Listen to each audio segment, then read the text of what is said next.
Thank the gentlelady. The gentlelady from Illinois, Ms. Schakowsky, is recognized for 5 minutes.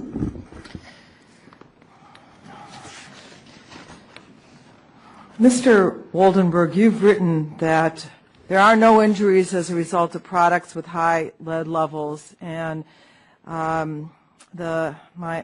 colleague was just talking about about lead. I'm really confused here.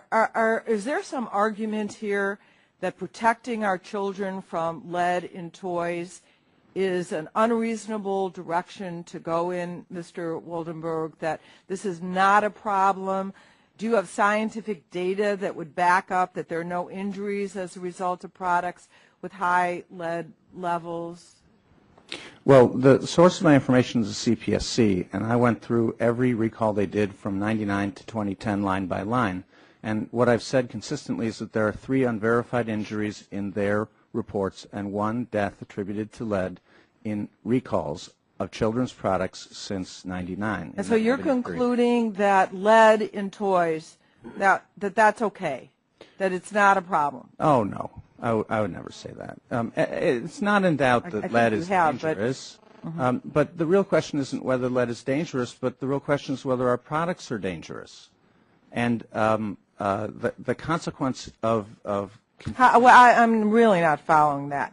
If lead is in toys, and sometimes at very high levels, and in trinkets and things like that, how then, and you believe that it's dangerous, then how can the product not be dangerous? Well, I believe that Representative Blackburn cited that it's soluble lead that the CDC and NIH and EPA cite as the cause of blood lead levels rising. And what's at issue, I think, largely today is the regulation of insoluble lead, that's lead bound into substrate. And I believe that that's not nearly the cause for concern because we can't identify people who've been injured by it. We're a conscientious... Okay, thank you. Ms. Coles, let's talk about the different tests and your comment on what Mr. Woldenberg has said. Well, I think that the statistics from CDC do not differentiate between soluble and insoluble. It's lead dust. It's lead. That lead could be the total lead in the product. The child can transfer it from its hand to their mouth. If you watch a child at play, if you were to put purple ink on a child's hand and have them be unaware and come back an hour later and see all the purple ink around their mouth, even children you think are too old to mouth things, you would see that they are ingesting. Whatever gets on their hand, a child is going to ingest, even older children than the up to 3 that we've talked about in terms of mouthing.